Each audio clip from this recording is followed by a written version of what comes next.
You're listening to Everything Out There with your host, Steve Stockton.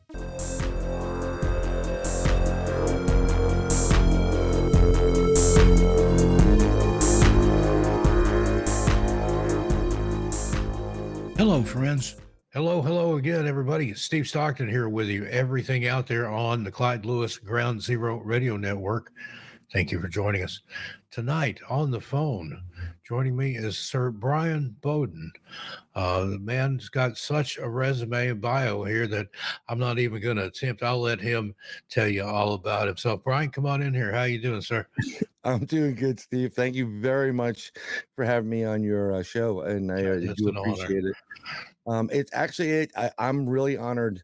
I'm honored when anybody asks me because I don't want to use the term nobody's. Everybody's a somebody, but we're not as important as sometimes some of these people think they are in this field. Mhm. And if somebody's asked you on, you should be honored. It doesn't matter who they are, no matter how high up or how low or whatever.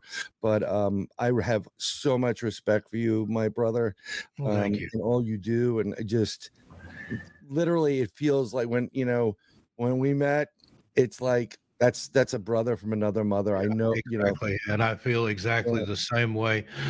You and I have done things together on Cisco Murdoch's show, and yeah, it's just like we could literally be brothers. But again, I yeah. have the same mutual respect for you, and I appreciate you coming in. And So, I appreciate using my Dogman story. yeah, We can talk I about that. love telling that one. I'll get you to tell that later on Yeah. in the broadcast. But yeah, I love that story. But just to get started, for the people that aren't familiar with you, let us know who you are, what you're into, and then we'll take it from there. Sure. My name is Bryan M. Bowden. I go by Sir Bryan because I am actually a Knights Templar. My official title is Sir Knight Bryan M. Bowden, and I'm not going to give you my middle name. I always keep that very personal and private. Um, I've been interested in the paranormal since I was a kid, watching Leonard Nimoy on In Search of, Planet of the Apes, Abbott and Costello, you name it, on TV. And when I got older, I was also interested in the stars and extraterrestrials and aliens. And I did go to school I was thinking about studying. I studied physics and astronomy and physics just before the string theory type of stuff was coming out, quantum. And I was like, this is really cool, but I'll be working for a university and won't make any money, and I won't own anything that I publish. So I went into business, but and finance, and I've done global finance for broker dealers for about 25 years. Some of the top tier broker dealers in the world, billions and billions of dollars. I was one of the people that helped to get the Google deal done when it went, and they were selling shares of stock, and so many others. But I still was studying and looking into UFOs and aliens, and I always wanted to look into Bigfoot, but I thought it was Pacific Northwest. But I'll tell you about my first Bigfoot encounter that happened on the East Coast. And that's what I do. I do a lot of research and investigations. I'm in the process of writing a couple of books. I've been jotting stuff down. Um, and I'm probably going to get hammered for it because I'm going to come up with a theory on Bigfoot and the other cryptid, which is a dog man. If you don't know what that is, it's basically a lichen or a werewolf, um, but doesn't change or transform. And I have a theory about something in relationship to both of them, and people not going to be happy, but I'm fine with that.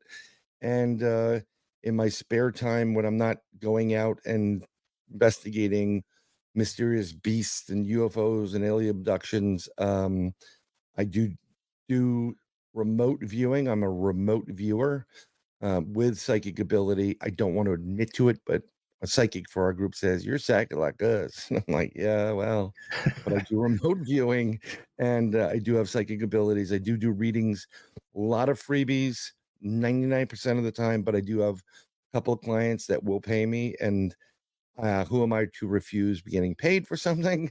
Um, and when I don't do that, I have a marketing company, branding company. So we make swags and we do shirts and hats and that type of stuff. And I also do art and I play music, and That's pretty much it. A true Renaissance man, if I do say so myself. Yeah, I mean, my first ever publication during COVID was a lot of my poetries, but also a lot of music I've written, lyrics, and I called it Words and Muses: A Lyrical Life of Poetry, because that's what it is. And you can get it now for probably $3 on Amazon. You know, I'm not, I just didn't, I did it for me. I wanted to write about it. And now I'm going to be writing a couple of different books, and hopefully I'll actually promote them. You have to have something when you go to these conferences, right? When you get invited, Yeah, you yeah. know, just I've done a couple. Went to a UFO conference in San Francisco a couple of years ago. That was a trip, but I loved every minute of it. oh yeah. I mean, they're great. I love meeting new people. I love meeting people that we've only met online, right? I mean, we grew up in an era where if you're lucky, you got someone's phone number. Now we meet people that we connect with, and we vibrate with. That's what the kids use today with we vibe. But that's your vibration, and your frequency is in the right spot. It's wonderful to go to like a conference and start meeting people. And I'm like, oh my God, it's good to see you, and it's like meeting family. It's really, Yeah, really great. it really is. I Yeah. went to Squatch Fest in Longview, Washington, a couple of times when I lived in Ooh, Oregon, and just I met the Bob Gimlin for the Patterson Gimlin film. I got yep. the a big blow up of the Patty frame and had him sign it for me and everything.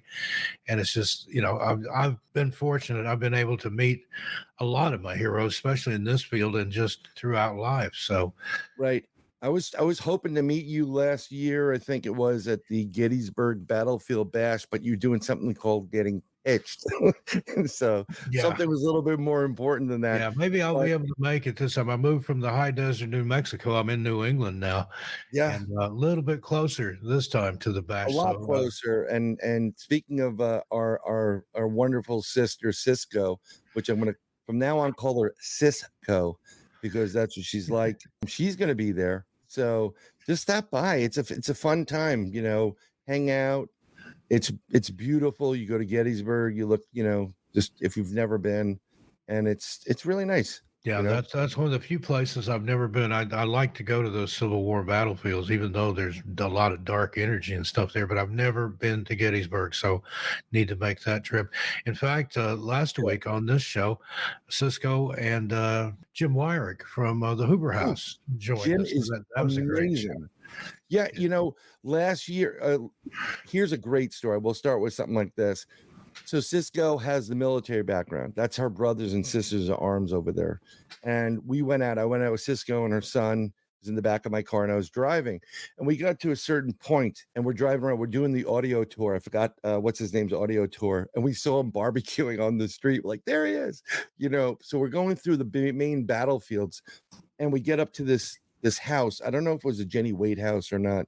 I said, I want to try something. I parked the car, and we're right next to this farmhouse, and there's your classic tree with a stone fence you get throughout the New England countryside, even in Pennsylvania, and an open field, and you can see the monuments in the distance. The sun's kind of like going down. And I think his name is Khalid, not the rapper. There's another gentleman, and he did a version of the Battle Hymn of the Republic that is out of this world acoustic. And I opened my door and I started playing it. The weirdest things started to happen. On the right hand side, out of nowhere, a black cat appeared on this wall near us, no more than 20 feet from us, and was staring at Cisco and her son and me, of course. And then I got this image in my head, and this is how I operate. When they tell you you're psychic or remote view, you see these images in your head as if you're watching a movie. And I swear to God, I started seeing these soldiers behind logs, behind walls. They were like, they peeked their head up, like, where is that coming from? And they were looking around.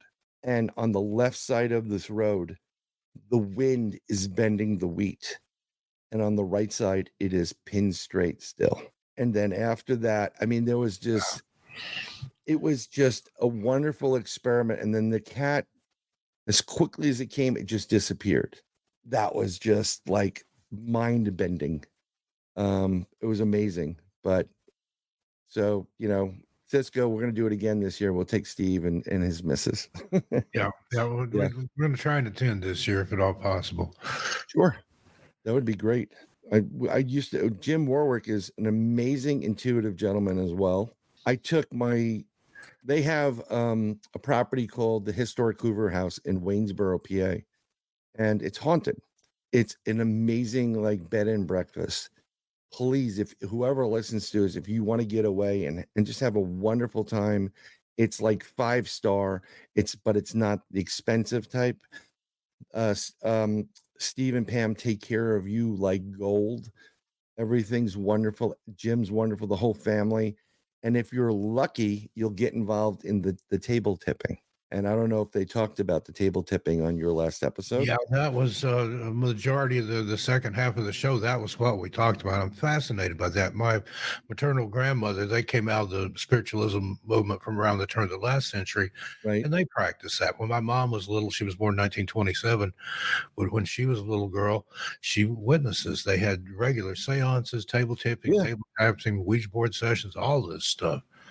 That's the coolest thing. So my wife's father just passed away fairly recent to that, a couple months prior. And we were staying at the Hoover House. Now, I didn't tell my kids that everything was haunted because they would never have slept there. And I didn't tell them that the room we were sleeping in. Well, I didn't tell my wife that the room we're sleeping in, when you sleep in bed there, a ghost will come into bed with you. I said, listen, there's not enough room for 3 of us here. So don't bother coming in.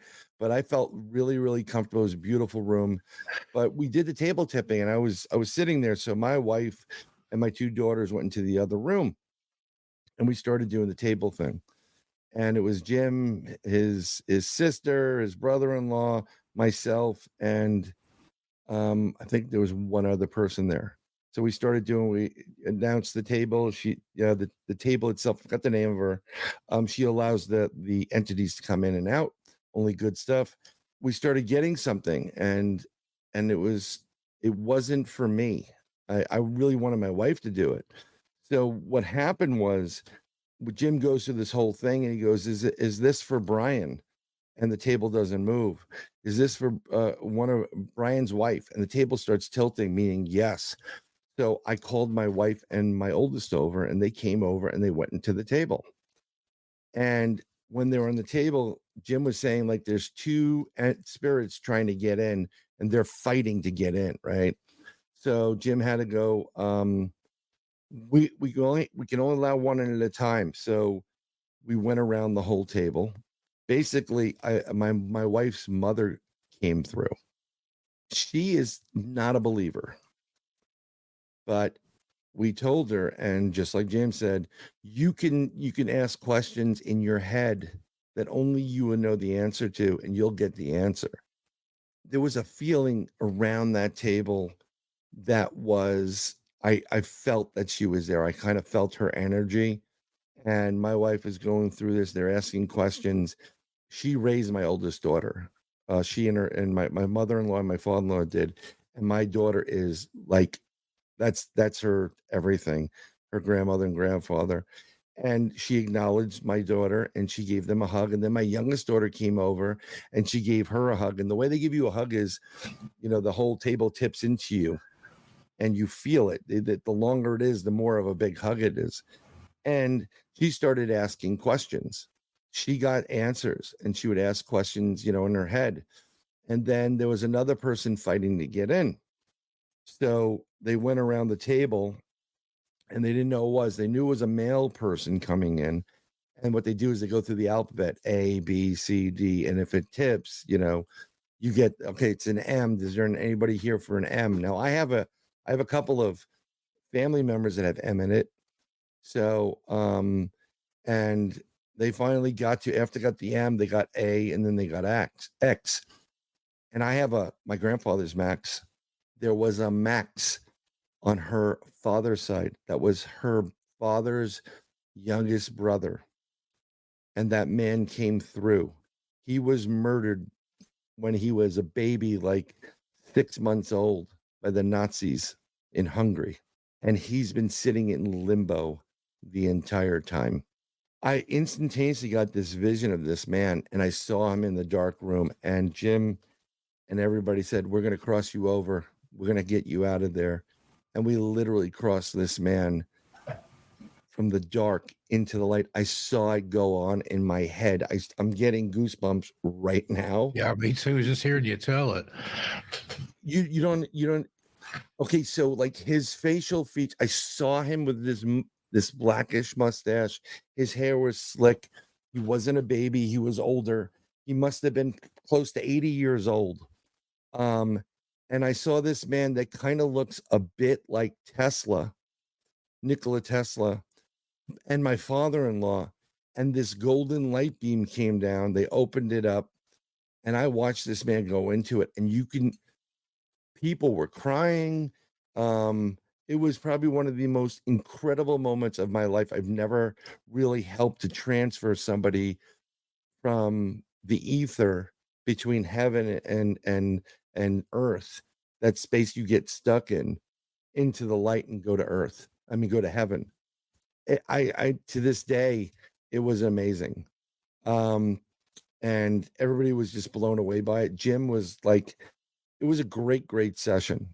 What a great way to, to have a fantastic night. And then my father came in, which I was really happy about, and we got some answers from him, which I was thrilled about because he recently passed away. But to be able to help somebody, a lost soul, get into where they should be after 80 plus years is, talk about good karma. That's it. And then last year, Amazing. yeah, we were at the Gettysburg Battlefield Bash, and that Battlefield Bash is like 3 days of paranormal. Great people, a lot of para celebrities. They raise money for Gold Star families, Blue Star families, Wounded Warrior. It's amazing stuff. But we did a private table tipping session on the side for one of the women that was part of the Gettysburg Battlefield Bash the whole time. She recently passed away, and she was very good friends to everybody that started it. And these two ladies, and we're sitting there at the table, and there's some new people there, and I'm near Cisco, and a couple other people are there. And my mother tried to get in, and she tried to beat her way through, and she was asking for forgiveness, which was not going to happen. Not a nice lady. Then she had to be forcibly removed from the table. I forgot the woman's name, but she literally did something where she kind of hovered her hand over the table, pulled up, and pushed her to the side. And my hand to God, I saw her go to the doorway near the table, and I saw her. She was begging and pleading for forgiveness because of what she's done. And I'm like, nope, not happening. God forgives. I don't. Yeah, I've And heard that similar statement. I'm well, I'm part Russian, so Russians never forgive. God forgives Russians don't. But and then my grandmother comes in, her mother, and she was more of a mother to me than my mother. And I said, Grandma, I miss you, I love you, but we're here to help these other people. After he left, my wife's uncle, the one we passed over, his name is Max. He came in, and Jim knew it, and I knew it.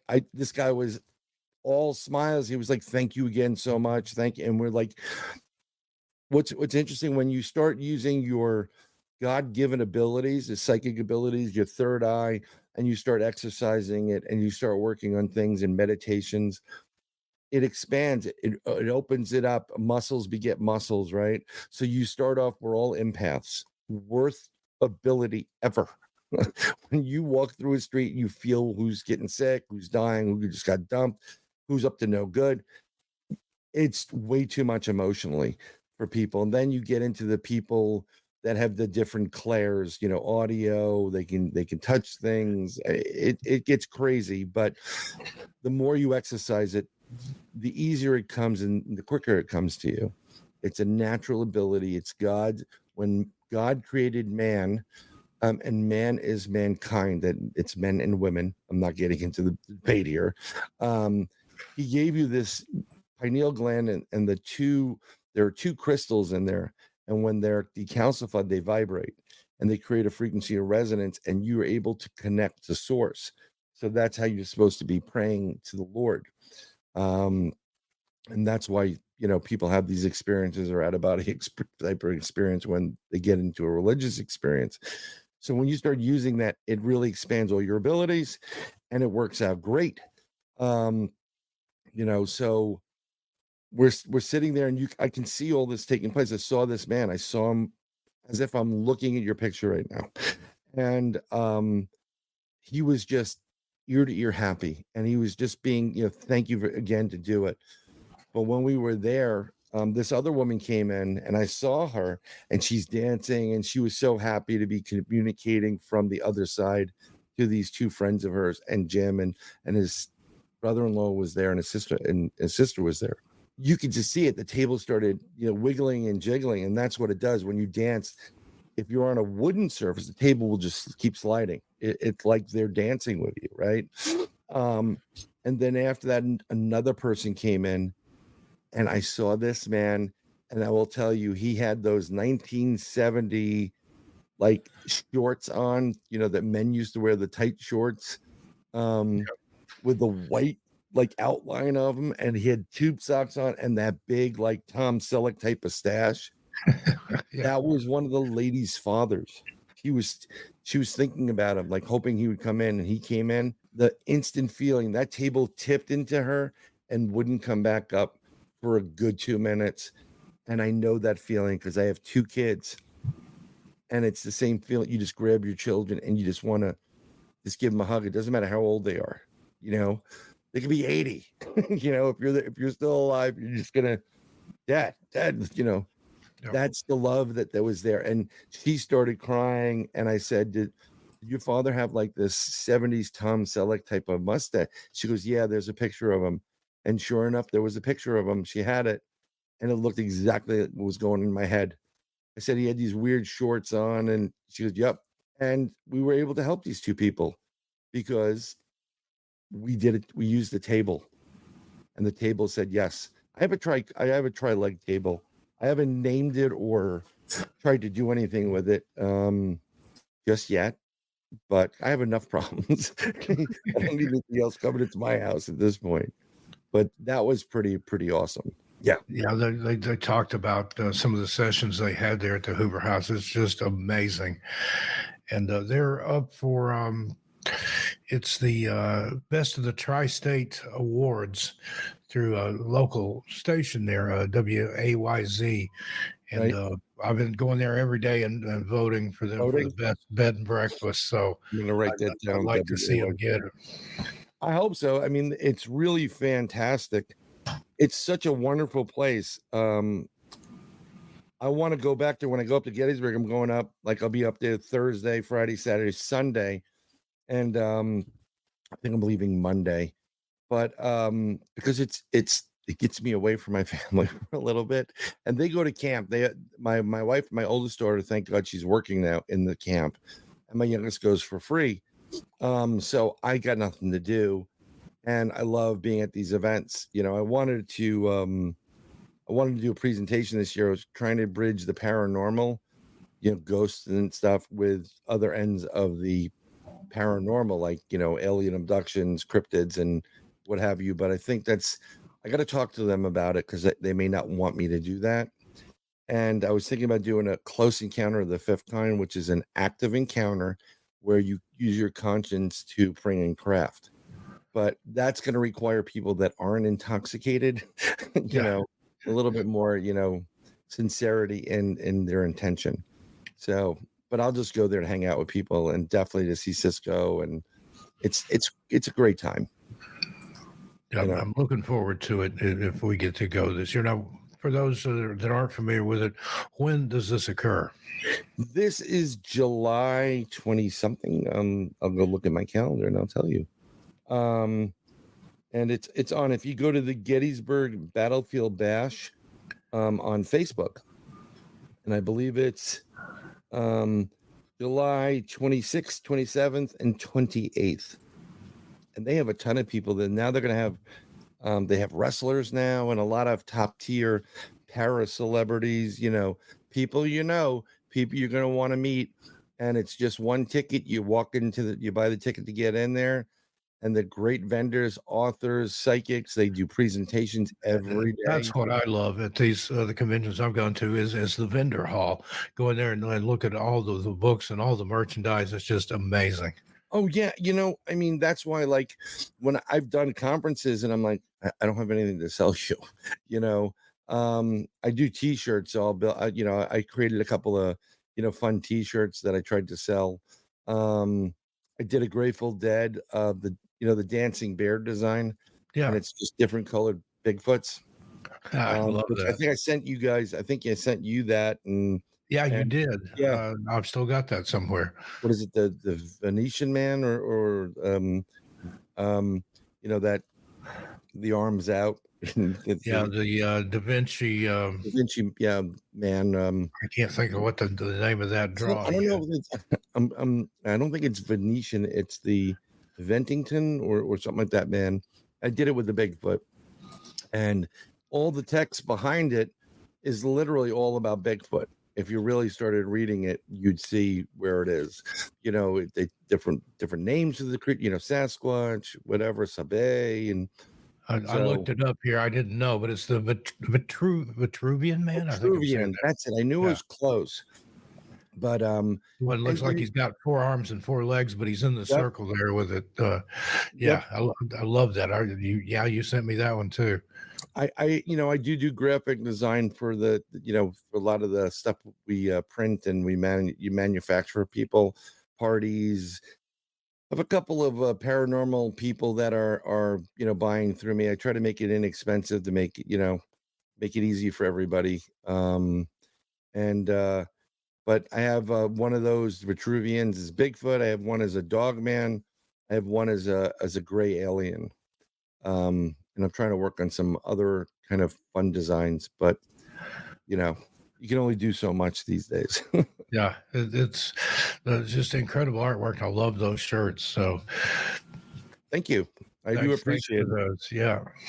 But I was talking about um since we're talking about Bigfoot, and I mentioned it before, growing up watching Leonard Nimoy, and you said Bob Givlin. I think to this day it's still the greatest evidence ever. And I do I not think so subscribe. too, and Yeah, I I don't don't. think it's a fake. There's just Nope. too much thought would have gone into it, and the thing that gets me are the breasts on the thing. Now, you're not telling me these 2 cowboys, if they were making a suit for a guy to wear, they're gonna take, "Hey, let's put fake boobs on here, fill it full of Right. soybeans or whatever, so they swing around and appear pendulous." I don't think they would have thought that far ahead. That's what convinces me more than even the gate. I'm gonna tell you what convinces me even more. It's not only that, the fact that nobody, and I mean nobody, was using any type of material that would have captured the muscle mass movement Right? when Patty is walking. And that's another thing I like to point out. If you look at special effects of that era, say Planet of the Apes. even the gorilla suit on Gilligan's Island or the Beverly Yep, Hillbillies or Planet of the Apes, it doesn't look anything like that. Would have been decades beyond what Hollywood was doing at that time. exactly. And there was a guy that came out that said he was in the suit, and he was this short, portly gentleman. I mean, like when remember when Darth Vader was revealed in the final, that Star Wars we grew up with, Yeah. and you're like, wait a minute, so the guy that's killing, raping, and pillaging the entire galaxy and screwing everything up is a short, bald, fat guy? Really? It just like doesn't make sense. And But it ruined the whole thing. yeah, it just like, oh man. Um, and so in that, genre, everything that we had out, and your books are amazing. The details. I mean, you have a plethora, your own library. There's so much more information now if you want to read about Bigfoot or Loch Ness or whatever. Back then, there was so few books. I mean, like really few books. That was And a constant search to find anything, and it, Cisco's talked about that, where she went yep, into the library and yep, asked, "Where's the section of true ghost stories?" And the librarian picked up her glasses at her and said, "There are no true ghost stories." And that just, Yeah, well, that you don't say that to Cisco. Yeah. Listen, ma'am, but I remember like going in and the first like something that I can see other than actually, I took out a book on Bigfoot. It was a hardcover and it probably was 400 pages thick, right?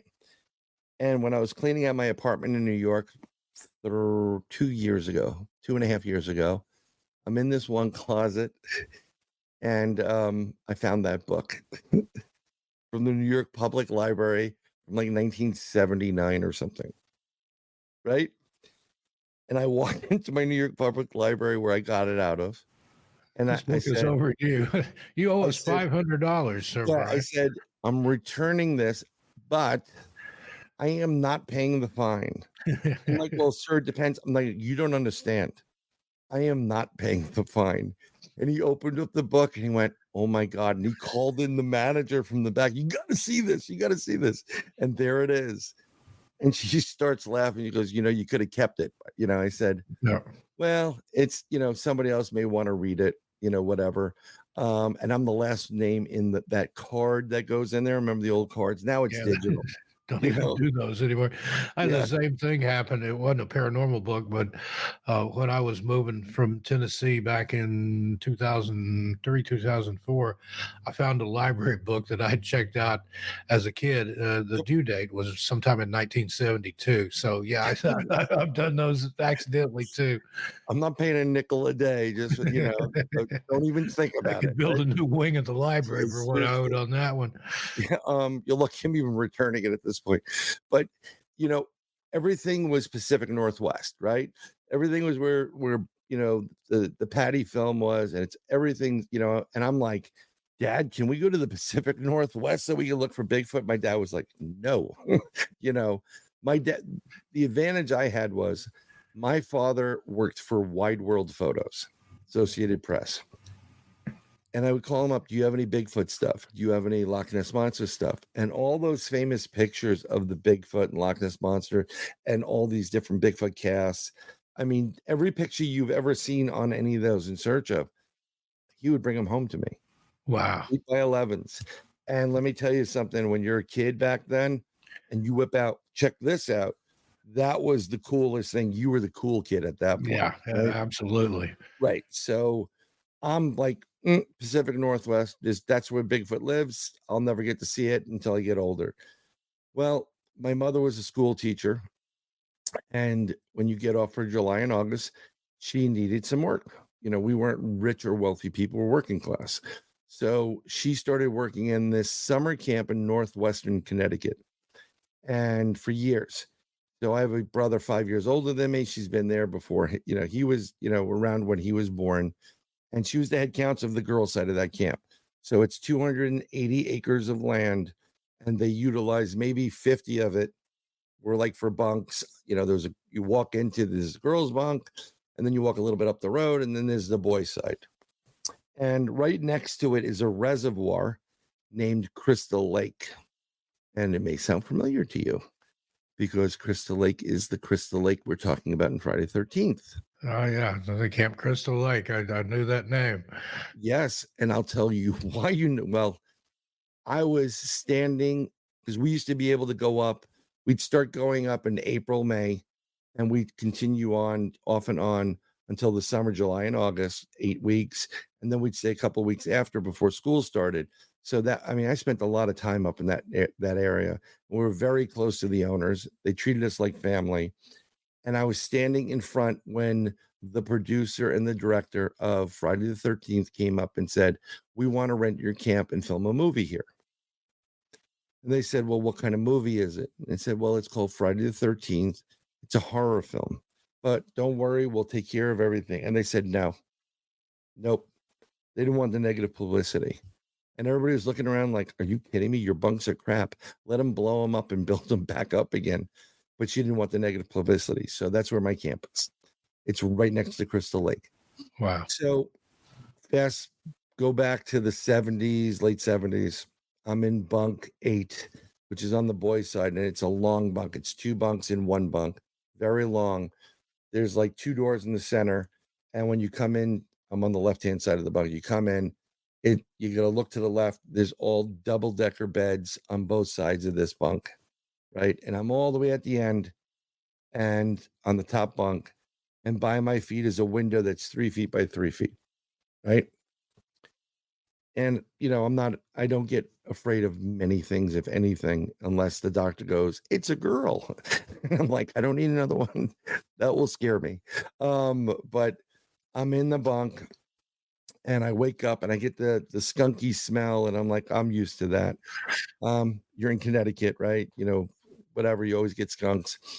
And when I wake up in the bunk, it's a sleepaway camp. So when the lights are all out in the bunk, I know the counselors have come back from town and from their drinking, they're passed out and they're gonna just sleep.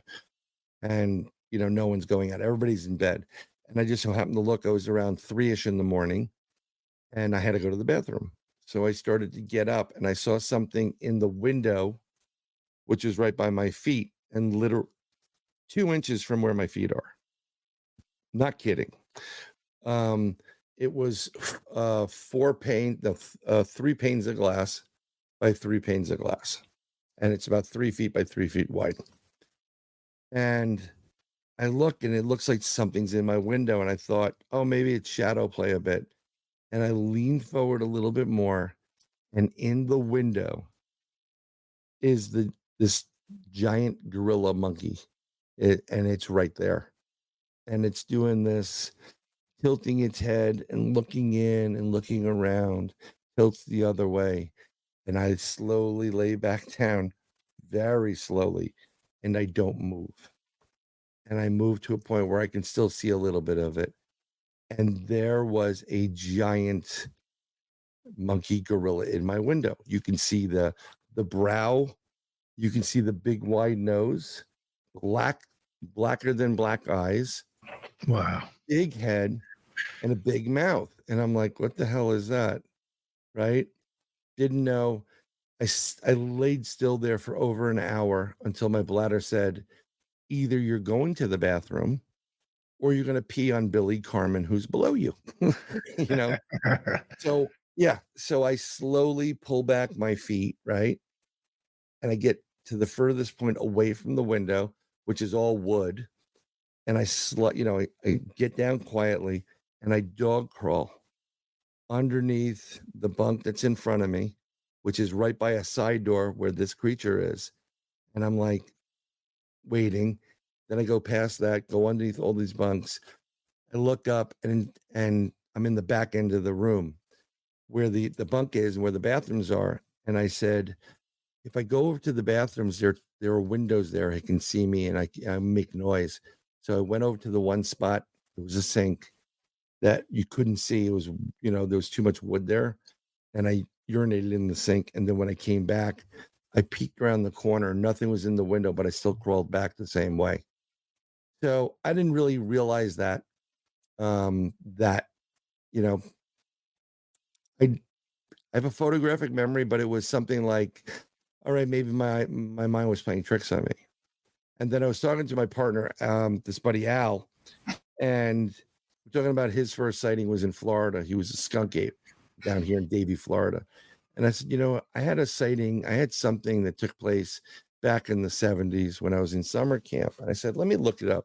So I go online and I look up Bigfoot sightings, Northwestern Connecticut, 1970s. Bing, pops up. The same summer, about 77, 78, 79, that I had my encounter with that thing in my window, that very same summer, the reservoir, which butts up right next to our camp, there's maybe 200 yards of woods between it, right? Right over there at that reservoir, 2 separate sightings of two bipedal cryptids, hairy men, that same summer. And then on top of that, if you saw a visual map of my camp where it was on this mountain, on the opposite side of the mountain, where that river also, that reservoir goes into, there it goes into something called the Mad River that flooded the town of Winstead. On the opposite side of the mountain where I had my encounter, is a Lover's Lane type of place by a dam. Same summer, two people were there in the car doing the Lover's Lane thing, and they said an 8-foot hairy man, wild man, walked past their car. They crapped themselves and drove out of there. So I'm 99% sure that I had a Bigfoot no more than 2 to 3 inches from my foot for a good 30, 40 minutes that night. And that was my first encounter with Bigfoot, like up close and personal. Which I had to mention because No, that's an amazing story, and that's just incredible. I love it. I'll tell you, it's and from that moment, being And a right kid, there at Crystal Lake. So yeah, well, it all gels, right? It all gels with the stuff. I mean, after that, fast forward, I've been doing stuff solo, but I also do stuff. I was asked to join Bronxville Paranormal Society, and my buddy Al is the one that started that. And I mean, it's basically me, Al, and our psychic Cindy. And she's out in Arkansas, and we do have other people that come in and we do some investigations, but I've had a couple of really good, fairly close Bigfoot encounters. One of which to change my whole entire outlook in 2015. We did a day-night investigation upstate New York, which happens to be very close to where my summer camp is. And if you actually did the mileage around there, it's no more than 60 miles from one point to one point. And there are numerous sightings in the Berkshire North. It's like a Massachusetts, Connecticut, New York spot. I don't know if you know anything about Western Massachusetts, but there's a place called Bitch Bash Falls. It's by Copake, New York, and it's where Massachusetts, New York, and Connecticut kind of merge, and there's a waterfall. Really great. I haven't been there, but I'm still getting the lay of the land here. It's I'm in Central Mass, but still learning. I don't know what's where. I thought Connecticut was north of Massachusetts. It's actually south. Yes, So, I'm a Southern boy. This is all new to me. Well, I mean, if you're in Massachusetts, head up into New Hampshire, go see Dennis Stone, American Stonehenge. It's in Salem, New Hampshire. It's an incredible place. And Dennis is great, really, really great guy.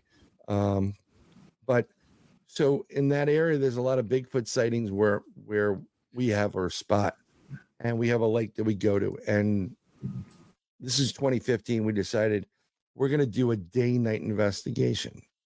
Now the problem is the lake area is, I think it's federal. It's a federal park or is it a state park? No, I think it's federal. And then the Appalachian Trail kind of skirts it a little bit, and sometimes it crisscrosses in and out. So when it comes to sundown, you can't be in that, park, but you can be on the Appalachian Trail. So we already had our out, like, okay, how are we going to do this? So we go in, we hike. Yeah, well, you got to, you got to think about certain things, because when you go on investigations, first of all, in New York State, I do not have any firearms whatsoever. Wasn't licensed. I lived in New York City. It's virtually impossible. And you bring any type of firearm into any type of federal land, even like Yosemite and all that stuff, that's like a mandatory 1 or 2 year jail sentence if they catch you with it. I've seen those signs before. You have a gun, you will go to jail. They don't play around. They do not play around, which is really weird because there's a lot of missing people in those places, right? Yeah, exactly. You know about that? Just a little bit.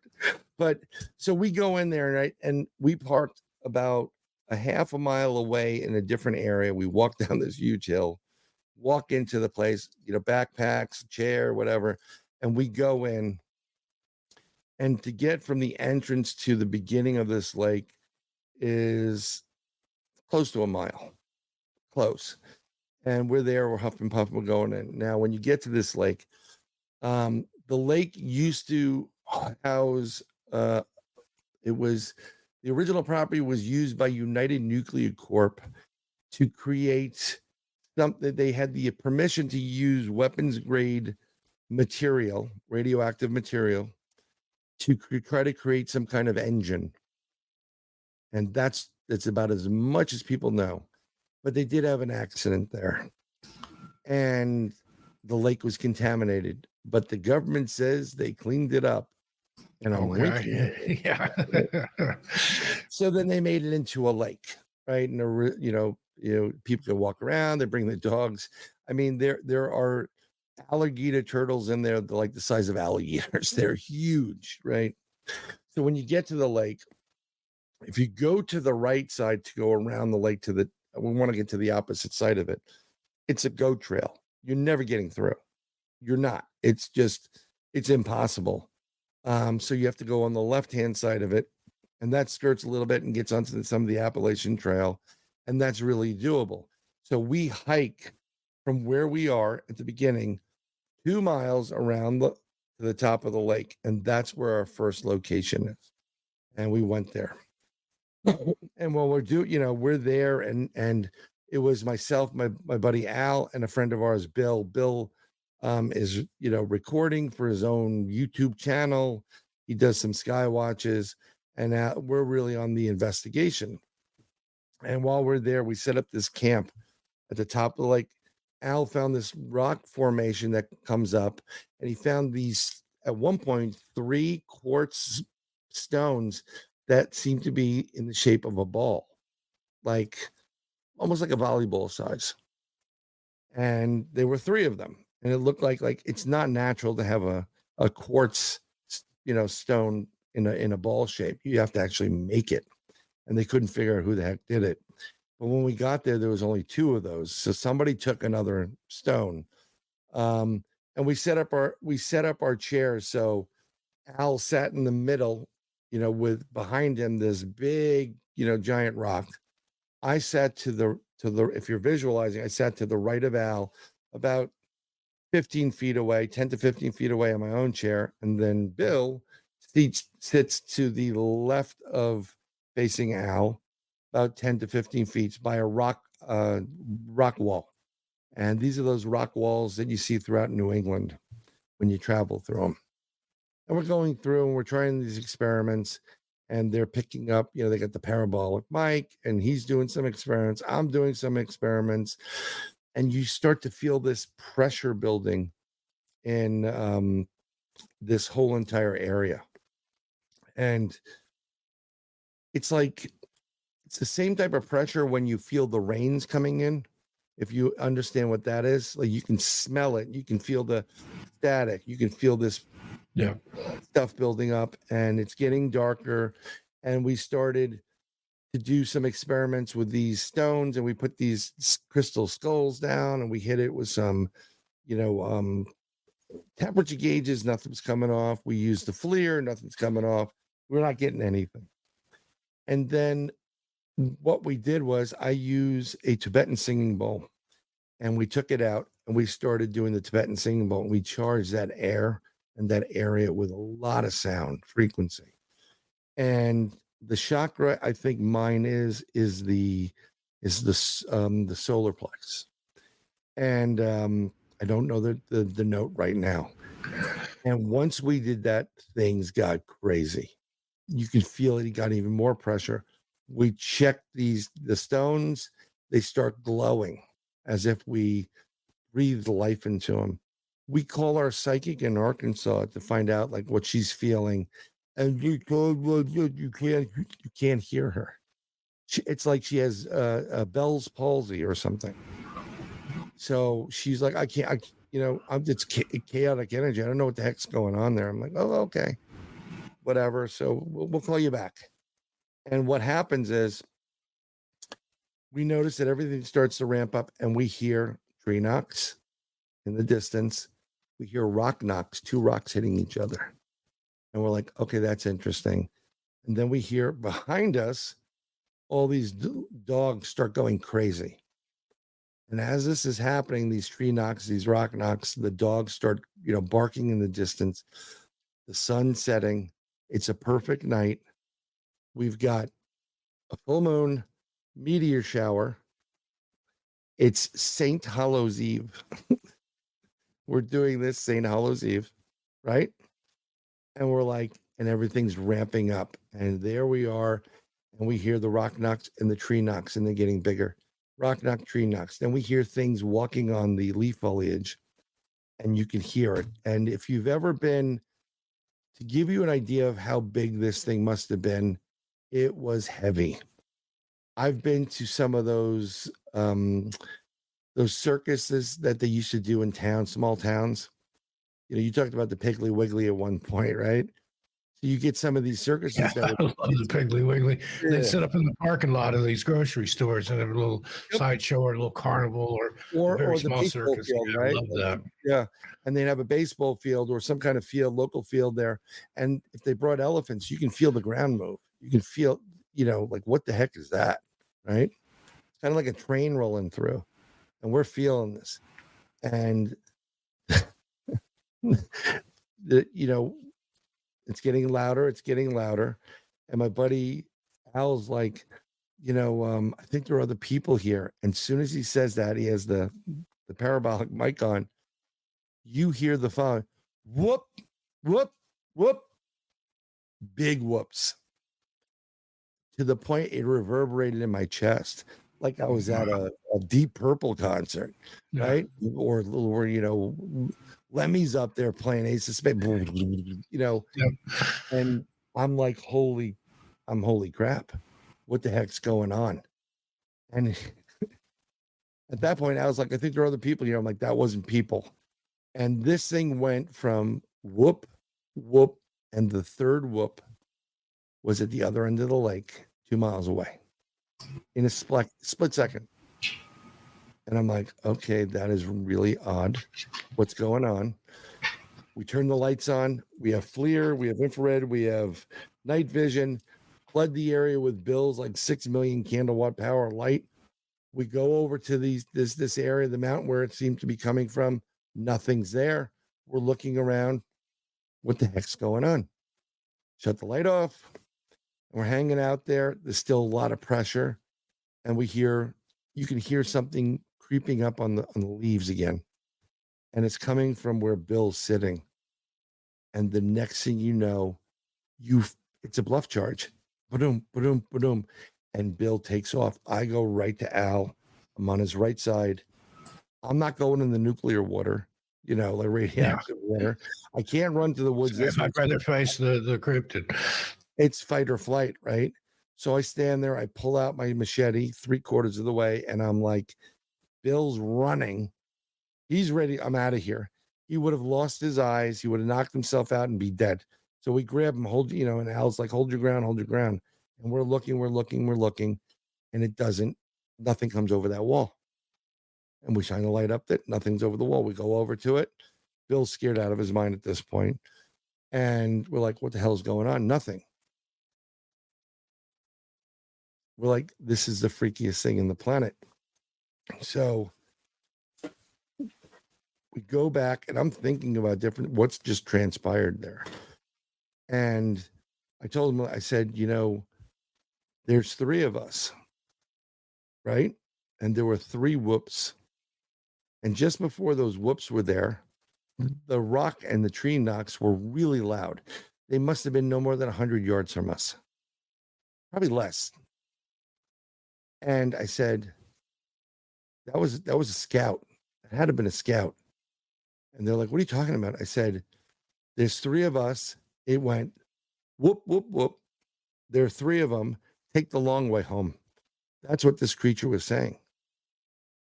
This is a massive sized creature that's in the woods right with us. Not a joke. It's like, holy crap.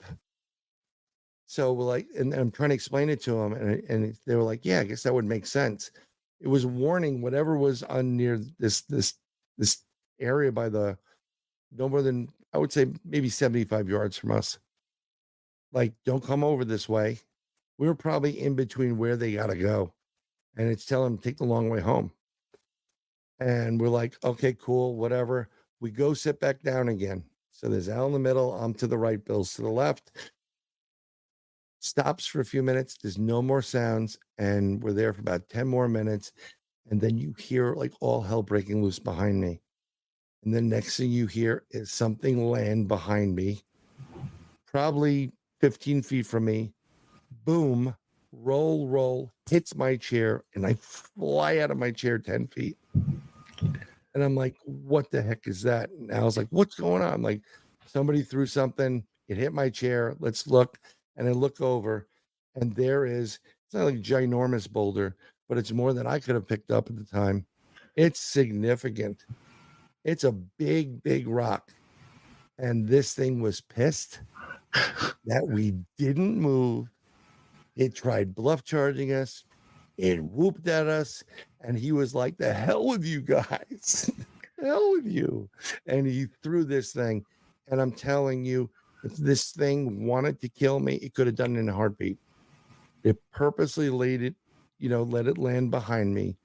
But from that point forward, we were like, it was insane. That was it. And then once that happened and it took off, instantaneously the pressure disappeared. So me being the guy that I am, and Al's, doing his own assessment of it, total infrasound going on there. Total infrasound. I could have sworn I had the audio dead to rights. I had a recorder on me. I said, we got this recording. I looked at the recorder. Bill was recording. Everybody's piece of equipment failed. All failed. We didn't see anything at that point, but we, what a great experience, right? We're like, holy crap. Yeah. There's reports of these things there too. And this thing, I kid you not, Steve, was no more than 25 feet from us. Perfect camouflage, couldn't even see it. And at that moment, I used to be a flesh and blood guy with Bigfoot, right? It's got to be Gigantopithecus, some kind of flesh and blood thing. And at that moment, I switched my entire outlook on this cryptid. And I believe that it has the ability to be flesh and blood when it wants to, but it also has the ability to go interdimensional. Yeah. And the reason why I say that is the whoops, whoop, whoop, whoop. There was no break in the whoops. It's the same thing as B, B, B. I said it exactly. B, B, B. No changes, no different, no nothing. In order for that thing to go where we were, to where it came out, 2 miles down to the other end of the lake, the only way that could happen is it has to open up a portal, go in, and come out where it wants to. Wow. It So splits that very moment just shifted your entire paradigm on. Totally shifted it. And I do believe that they can, this solves so many different problems, because you remember I studied physics and I was studying like string theory, a little bit of that. And I started looking into it. And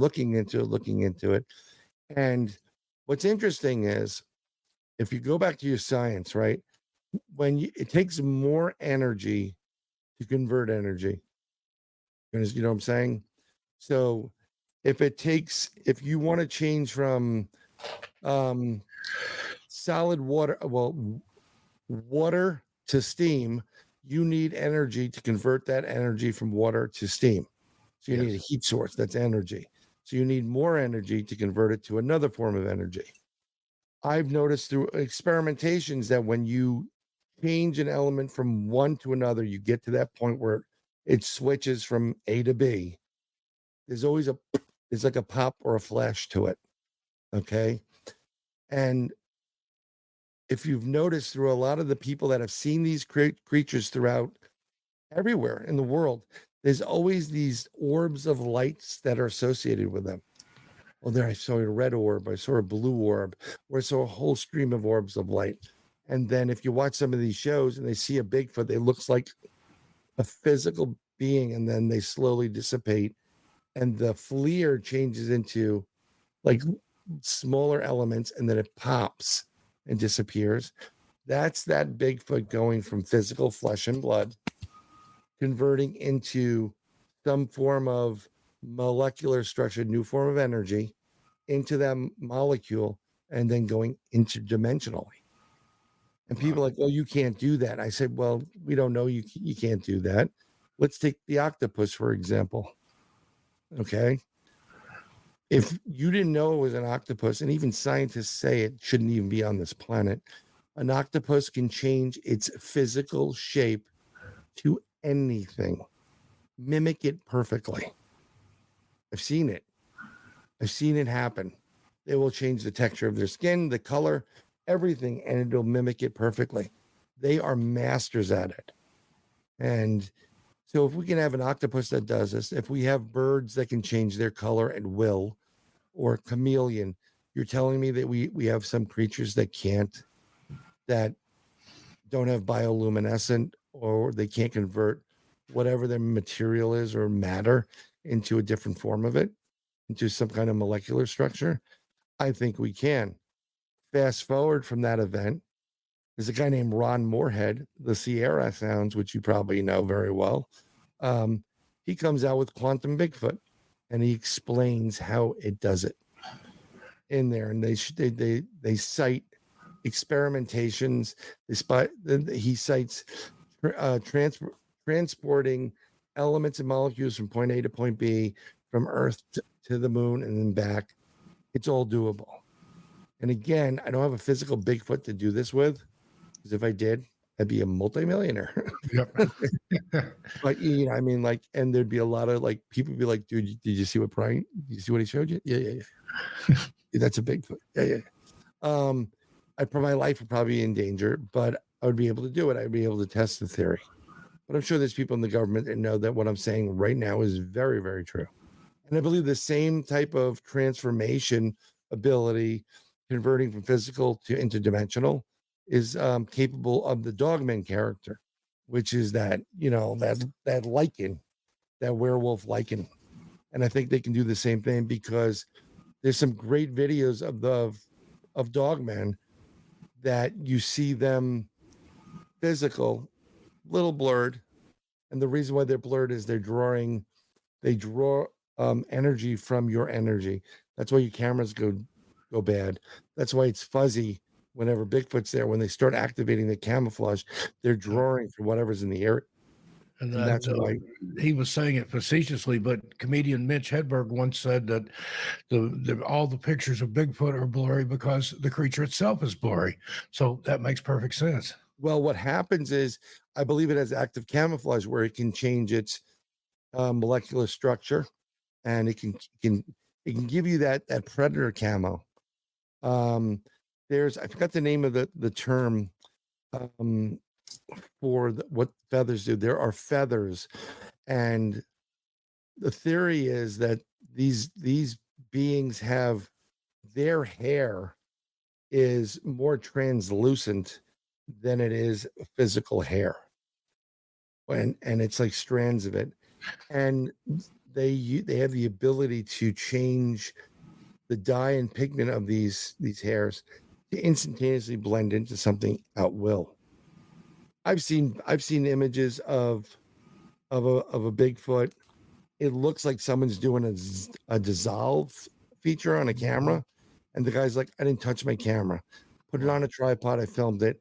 This thing I saw, I got just a few minutes of the back, and then it starts fading away because it's changing its molecular structure.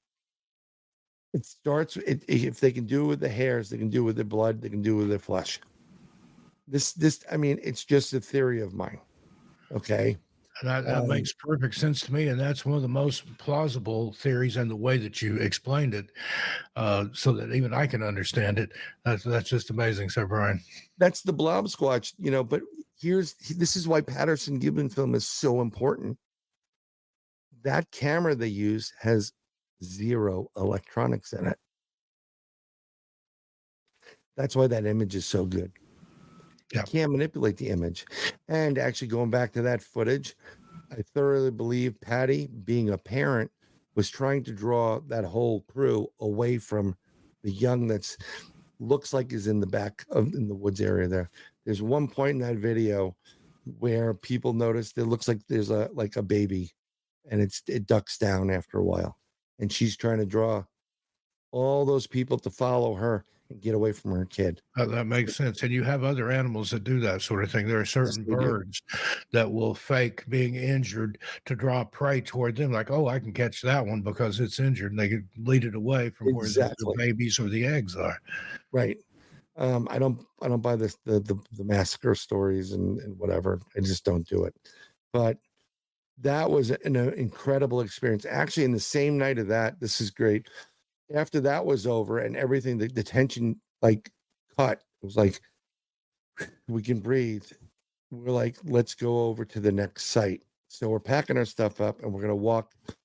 Probably from where we were to the next site was probably 20 minutes, no more than that, And we're walking, and I have this camera.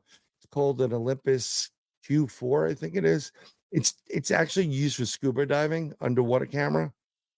And what it does is it was using some kind of algorithm where you can go in zero light and you get great shots. So I said, you know what, I'm going to keep this. I packed in the bag. I said, no, Bryan, don't be that guy that has the opportunity and lose it because he can't get to his camera. So I put it in my breast pocket. We start walking. It's Al, my Bill, and myself, right? We're walking. We go through the woods. We have our headlamps on. We get to an opening, which is at the other end of, where we are, top end of the lake. And you can see this beautiful vista.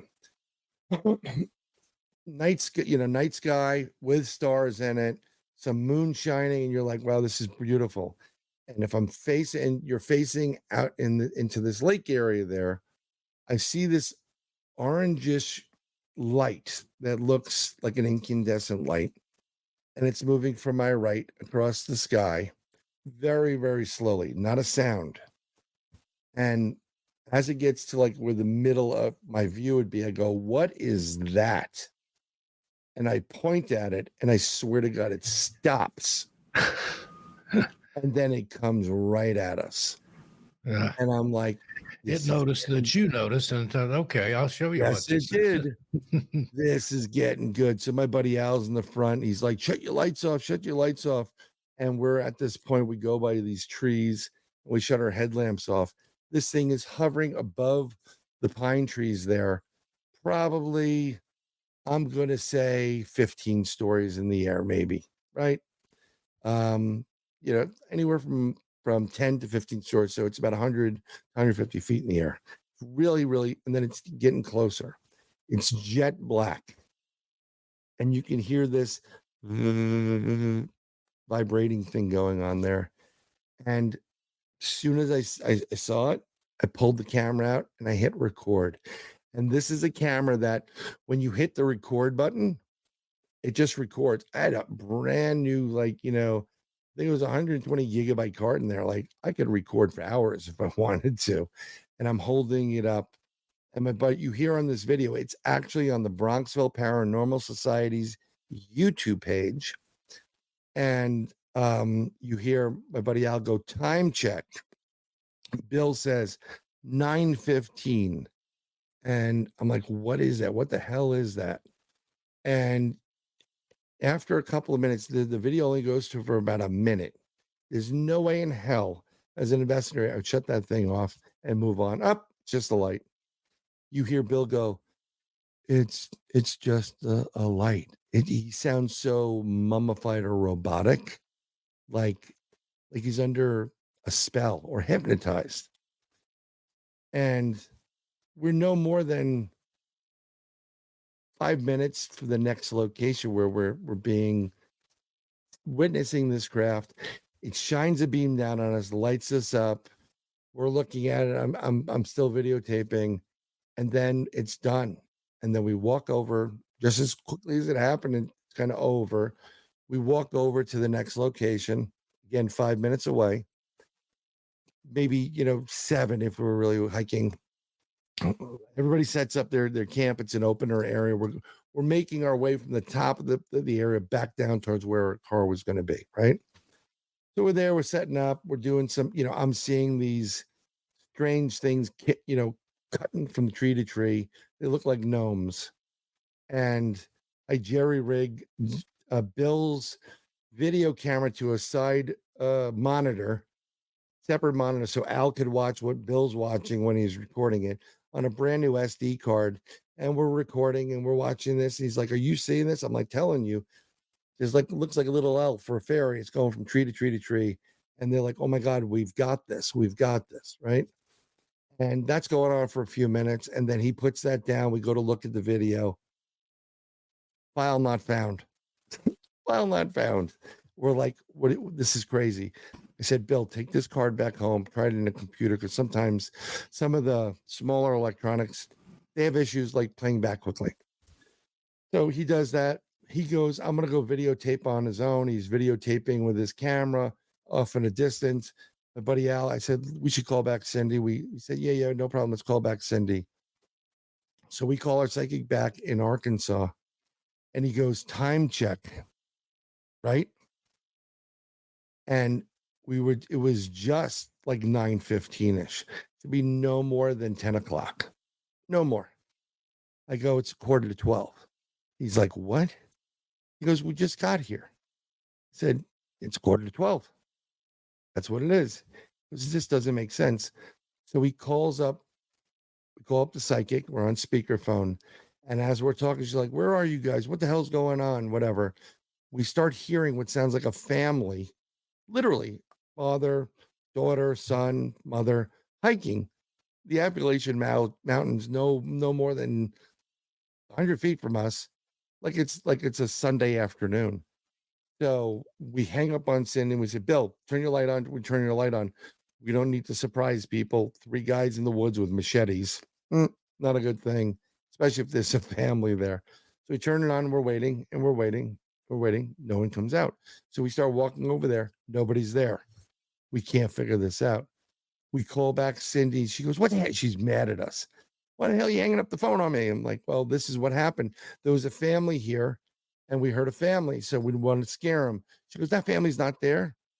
That family's going to be there tomorrow. You in a time space rip." So there we are. We're in a time space rip. I'm like, "Holy crap. This is crazy." We're trying to figure this out. It doesn't make sense. Um, After that phone call, we kind of like, "Let's go. We've had enough," type of thing.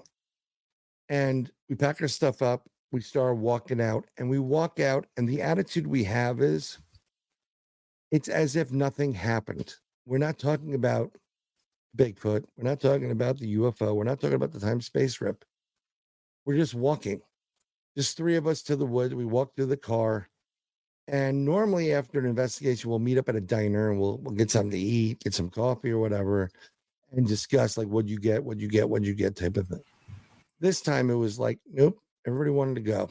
No one wanted to discuss anything. We didn't feel we had any. So Bill and Al go back to, Bill parked his car by Al's house. He goes to the car. I got to drive back to New York City about an hour and change. And I'm driving and I'm kind of looking in this. I'm just looking up, waiting for something to appear. And I couldn't even tell you what. Get back home. I do my ritual. Anytime I do an investigation, I literally, thank God my neighbors were there. I strip naked, put my clothes in a plastic bag, tie it up, and I go into a shower and I cleanse myself with water.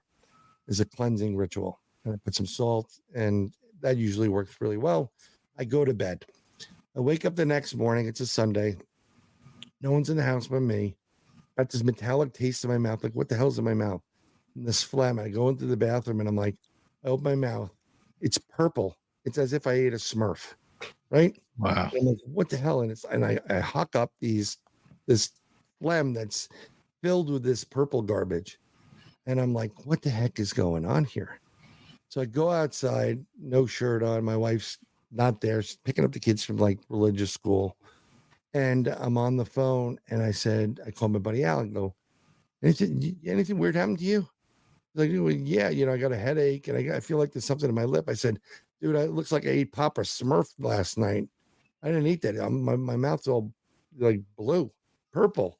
And I'm hawking up stuff." I said, "Go call Bill and find out what's going on." And as I'm hanging up the phone with him, my wife, my 2 kids come into the house, like, "Daddy." And they go, "What happened to you?" I said, "What are you talking about? Where'd you get those bruises?" I have 2 bruises on my chest. I have one on one top of my chest and one on the side. I didn't hit anything. It was nowhere near my straps. I didn't walk into anything. I didn't bend over into anything. I didn't hit anything. So my buddy Al calls me back. He goes, Bill woke up in the middle of the night screaming bloody murder, and his mother was going to take him to the hospital. He was staying at his mom's house. And I said, I got bruises on my chest. We call her psychic in Arkansas. She's got scratch marks on her arm. She's got missing time. So that event, we discussed, what are we going to do with the missing time? I'm fine with that. You know, I got to be honest, even as a research investigator, I don't need the missing time. I don't need it. If something happened up on that craft, if they took us, and I believe I did, we got taken, all three of us. I really don't want to know what they were doing to me.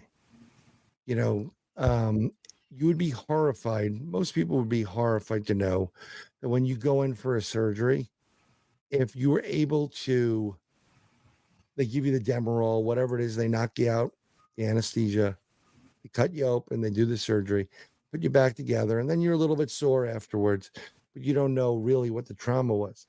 If you could do past regression to that missing time, you would experience every cut that the man made or the surgeon made. You really want to experience that? I don't. Oh, it's frightening. And same way, I've had an experience with missing time when I was a teenager. And I don't want to know. I don't want to know where I was for those 2 hours or what went on. People have asked me that. Would you like to be hypnotically regressed? Absolutely. Hell no. No, I'm good. I'm good. Al, you know, we all agreed that if we're going to do it, we all have to agree to do it. Al went on his own, and a mutual friend of ours was Rosemary Ellen Guiley, who is an amazing lady.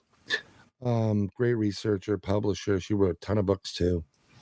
And he was talking to her, and she agreed to do it, and he was going to do it on his own. So I wasn't too thrilled about that when he told me. I started talking to a guy out in northwestern North America, Derek Tyler, who's written a couple of books on his experiences. And I showed him that video. I said, "What do you think happened?" He goes, "You were downloaded." I said, "What?" "They were downloading you. They were giving you information, they're taking information from you." I said, "Okay." I said, "We were talking about, you know, getting regress." He goes, "Let me ask you something. How do you sleep?" I said, "Well, I have a hard time sleeping." He goes, No. You have nightmares? Do you have any of that stuff? I go, "No." He goes, "Don't bother getting regress, because once you open the Pandora's box, you can't close it." And he knows it because he has some horrific things that he's experienced after an abductions. He did the past, you know, the regression therapies, and he's like the worst thing he's ever did. He says, you can't live your life that way, knowing that took place. What you see, what you know, because you're awake when they're doing this. You're not knocked out on the ship. You're awake. When they're taking from men a sperm sample, not a pleasing thing. You know, that probe Definitely is not. there. They make jokes about it. You know, oh, they give you the anal probe. Yeah, they probably did, because that's the quickest way to a certain area within the human body that will release that, you know, what you need, the sperm. And then what they do to women, horrifying, especially women that didn't consent to be impregnated, be it artificial insemination or whatever, with some kind of alien, half human hybrid. They didn't ask for that. That's rape. So do you want to go through that? I don't. Yeah. And so we never did. Absolutely chilling to consider that. Yeah. So I lived my paranormal career not doing that. I mean, I had a couple of years ago, we were going back and forth from New York to Florida to go buy houses. And I talked about this before. I'm just going to do a brief thing. And we got to North Carolina near Fayetteville. And my halfway point was Florence, South Carolina. From Fayetteville, North Carolina to Florence, South Carolina, it's about an hour, no more than that. And they closed the road down 95 in Fayetteville. I'm like, who the hell closes a highway? It's a major thoroughfare. And they put us on My wife's in the car, my 2 kids, they're passed out. It's about 11:30. They put me on old country road 301, and I'm driving through it, and I'm loving it because I love those country roads. The type the moon was out, it was full, and it's the type I did it anyhow. I shut the lights off on the car, and you can drive down like one of those country roads in the moonlight, no problem, and see everything. It used to scare the crap out of people like that. Used to do this all the time up in northwestern Connecticut.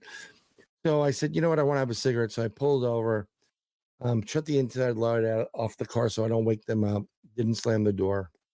It's about a quarter to 12. I'm smoking a cigarette, and in the sky, I see this strange object, and it's going red, orange, green, blue, purple burst. I'm like, "Ooh, this is cool." And it's kind of moving, like, back and forth, vibrating. Red, orange, green, yellow, purple burst. And it keeps doing it. And I'm like, oh, I wish I had my scope. I can record it. I don't have it. And I start thinking, is it a drone? Because we're right by Fort Bragg. And I'm like, could be a drone. But it bursts again. It's getting brighter. It bursts. The next thing I know, I'm in my car. And I'm kind of like waking up from my head being down, like I slept. I got a headache. I'm like, what the hell just happened? And I look at my Waze that's on my dashboard, and it's black on my phone. I tap my phone. I'm like, what the hell's going on? It says, do you want to resume your drive? I said, yeah. Hit the Waze. It says, you'll be in your destination, Florence, South Carolina, at 4 a.m. I said, I was just outside the car, and it was a quarter to 12. Wow. Missing from 12 to 3 a.m. And I'm like, what the hell just happened? So I'm driving back, and I'm working this in my head. I can't tell my family this. The girls they'll bug out. My wife won't believe me. Pull up at the hotel, whatever. Go there. What time is it? It's 4 a.m. What took so long? And then they shut down the highway. Fast forward next day, helping my youngest. She's sleeping in the same bed with her older sister. Dad helped me with the shirt. Takes off her shirt. And I notice on the bed there's a little blood stain about the right shoulder blade area. And I look on her shirt, there's a little blood stain. I look on her back, there's a BB size indentation on her back. So I said, hey, can you check on our oldest if she has any marks on her back or cuts? Like, why? I said, I think there was something, like a nail or a bug bite. Just go take a look. I'm not telling them we have 3 hours of missing time. Right. So nothing on my oldest, but we go down to Florida. We hang out there for about a week. When we're down there, we're visit a friend in the same community we're going to buy into. And I hear a high-pitched sound, and I immediately now look up. I have always looked up. And there's the object, red, orange, green, blue, purple, pursed. And I'm like, I'm literally talking to it. I said, you can take me. You can take my wife. Don't touch my children. Adults are, we can take care of ourselves. Don't touch my kids. Wife's like, are you talking to the star or whatever it is? I'm like, yeah, I'm talking to the planet, whatever it is. We come back a couple of days later from Florida into New York. We're eating with a friend of ours up in Tarrytown, which is right by Sleepy Hollow. So the Headless Horseman area. And the name of this place is Horse It's great food. If you're up there, go. We're outside with my wife's friend and her daughter. We eat lunch. It's a beautiful day. And I said, listen, I'm going to go inside. I'm going to pay the bill. I'm going to use the bathroom, pay the bill. When I come back out, my wife is standing there holding over my oldest daughter's face like a piece of tissue. I go, what's going on? She said she had a nosebleed. My kids, my oldest daughter, great constitution. Doesn't get sick. Never got COVID. Well, if she had it, she didn't complain. She's just like, amazing. And she's like, oh, and she's holding it. She's a little bit unnerved. And they pulled out something from her nose. She said this came out of her nostril. And Steve can see me right now, but it's like something about that big, and it's a little bit thicker than this piece of tissue, and it's square. It's about 1.25 inch or 1.5 inch by 1.5 inch. And I'm like, oh my God. I said, that came out of her nose. He goes, yeah, this whole thing came out. reach in my pocket and I have these plastic Glad bags in there, sandwich bags, Yeah. because it was the COVID time. So I used to use them germaphobe. I turn them inside out, grab a door handle, open it up, zip it back up. I'm good. I don't have to have gloves on all the time. Yeah. Grab this thing, put it in the plastic bag. I have a buddy down at NYU. He works in the lab, does DNA testing, all that stuff. I'm giving it to him. Long story short, every time I try to focus on this thing to go put it in the refrigerator to keep it cool, to bring it down, something always comes up. And in the end, opened the thing up, it turned to powder, and the powder went everywhere. So I never got the evidence that I wanted. But 2 times missing time, 2 hours, and for us 3 hours. Really interesting because I did blood tests, typing for me, my wife, and my 2 daughters. My wife and one of my daughters is O positive, and me and my other daughter is O negative. And I've always stated, and I was talking about this the other night. Everybody talks about RH negative, right? Oh, it's the RH factor. No, RH has nothing to do with it. They always want, oh, it's RH because they're RH negative or they're RH positive. No. The most important thing with blood is the blood type. And the rarer you are, that's really important. I'm B negative, so I feel you there. That's why you have missing time. Yeah. You probably have children running around a spaceship. I have kids running around a spaceship, whatever. One day maybe we'll meet them. Are you my daddy? Yeah. Whoa. Put those tentacles away, would you?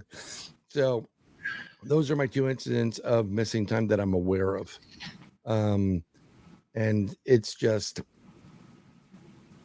interesting, just par for the course being an investigator in this stuff. I'd love to be able to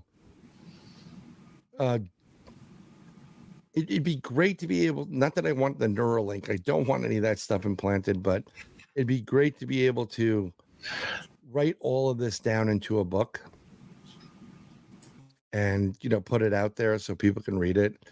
But I got 2 kids I got to deal with. I can't write that stuff. Yeah, that would be amazing. And I hope that someday you do find the time to write all this down. I for one, would read it.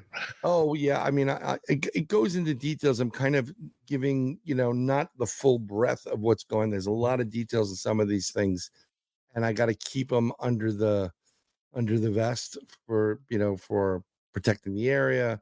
We do have many interactions with Bigfoot in certain parts of New York State, and we've seen them. And matter of fact, the area where we had the interaction, we went back there 6 months later, and no more than 20 feet from us was a swampy area. And in the swamp, we found a den, and there were creatures in that den. And we have the pictures that we put up, and it's interesting because there's 7 variants that they say of a dog mitt, going from the worst being like something out of Van Helsing to something to the least, which is kind of like a thicker nosed, deformed Bigfoot, right? A hybrid. That's a type 3. And in this den that we have there,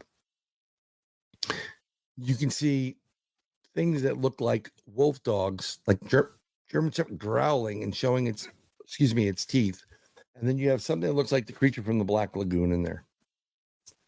So when I told you, it said whoop, whoop, whoop, take the long way home.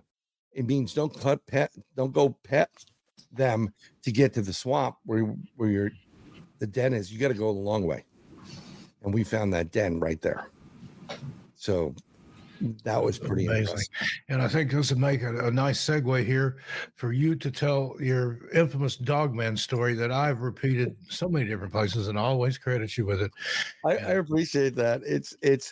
I got to be, I do listen to a lot of people's shows. You want, because sometimes you'll hear new people and you have cases in there and you want to see if things gel, whatever. So, but I'm the only person I know of that has done this. up until that point, no one after that point, right? So there's a place in New York State called Letchworth Village. It's a 28,000 acre mental institution facility that they had for years there, decades. And it was the place where you unwanted people, unwanted children, bastard children, you would put them there to forget about them. And they did experimentations on these kids. I think it was, I don't know if it was the tuberculosis vaccination. One of these, it was either TB or I forgot the other one. Partial polio or something like that was tested on some of these kids. And from babies 0, like just born, to adults that are 90, 80, 99 years old. And when they found, this is way back when they found a good candidate, that meant that nobody died during the testing, right? This is how they figured it out. So having such a large facility, and some of the doctors were nasty, whatever, and they were experimenting on people, and some of them were sadistic, doing some crazy things to kids and babies and whatever. At one end of the property, they had a mass burial, and they just dumped bodies, 300 plus bodies there. So we decided, after we investigated the Letchworth Village area, we're going to go investigate their cemetery. So it's just Al and myself. We drive out there on a Saturday. So I think it was in November, and we go down. It's in the woods. It's one of those 2-lane roads. That's it. And we're going, a lot of trees, a lot of woods. We go past these power lines, and we get to the cemetery. We park the car next to the cemetery. Nobody's there. And we do it later in the day. We don't want to be there all day long. We're doing a day-night thing again. You want to see the feel of the area. So we get there in the afternoon, and we said, well, we'll go here. We'll walk in. We'll do the investigation. Now, when we're talking Letchworth Village, I am in paranormal ghost hunting mode, right? I'm not in cryptid mode. I'm not in anything other than ghosts, spirits, that type of stuff, dead bodies, that type of stuff. So we park the car, we get out of the car, we start walking in. You walk in this path about a quarter of a mile, a little bit over a quarter of a mile. And when you get out, the road stops. The road goes to the right and to the left. And in front of you is this huge area, couple of acres, and it's a mound. And directly in front of you is a huge, probably 2 feet thick, at least 4.5 feet high piece of concrete with a big plaque on it saying, in honor of the patients at Letchworth Village. And some people dug up, so, they found the records, and they start filling in the information there of who's actually buried there, and they give a number. So I'm in again ghost hunting mode.